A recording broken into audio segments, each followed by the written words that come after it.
ఇతనే ఆ అబ్బాయి ప్రవీణ్.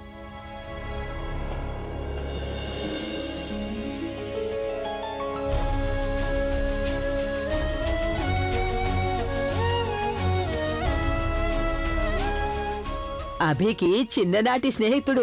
ఇతను నాకు చాలా బాగా తెలుసు. మిమ్మల్ని నేను కలిశాను కదా అభి ఇంకా ప్రజ్ఞల రిసెప్షన్ రోజున. అలాగే ప్రజ్ఞ ఇక్కడికి 16 రోజుల పండగకు వచ్చినప్పుడు అప్పుడు కూడా వచ్చారుగా.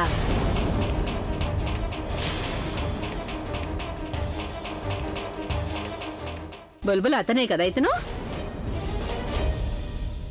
అవునమ్మా. నిజంగా చాలా సంతోషంగా ఉంది. తెలిసిన వాళ్ళ ఇంట్లోనే పెళ్లి జరుగుతోంది. అభిషేక్ కి మంచి స్నేహితుడు. అబ్బాయి గురించి అన్ని విషయాలు తెలుసు. ఆలియా కూడా ఎలాంటి సమస్య ఉండదుగా. అబ్బాయి చాలా మొహమాటస్తుడు. 16 రోజుల పండగకి ఇక్కడికి వచ్చినప్పుడు నేనేదో ఒకటి తినమని చెప్తే కానీ అస్సలు తినకుండా అలాగే కూర్చున్నాడు. అవును, మొహమాటస్తుడే. కొంచెం సన్నగా కూడా ఉన్నాడు.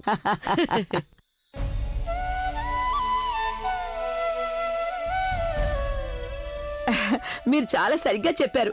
అందుకే నేను ఓ పని చేస్తాను, తనని మీ ఇంట్లోనే వదిలేసి వెళ్తాను. పెళ్లి టైంకి మీరు తనకి బాగా తినిపించి బాగా లావు చేసి పంపించండి. అలాగే అది మేము ఇప్పటి నుండి మొదలు పెడతాము. మా బుల్బుల్ ఉంది చూసారా, తను ఎవరికైనా తినిపించడంలో చాలా మంచి ఎక్స్పర్ట్. నేను తనకి ఇప్పుడే చెప్తాను. బుల్బుల్ అందరికీ టీ ఇవ్వమ్మా.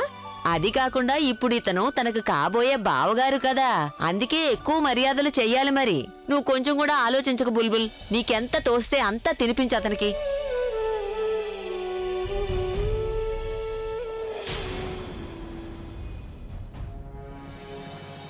తీసుకోండి అందరూ కూడా ఖచ్చితంగా రావాలి.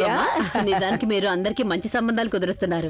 ముందు ప్రజ్ఞకి, అభిషేక్ కి, ఇక ఇప్పుడు ఆలియా ఇంకా ప్రవీణ్లకి.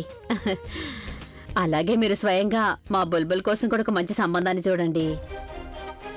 అబ్బాయి అచ్చో ఇదిగో మన ప్రవీణ్ బాబులో ఉంటే చాలు.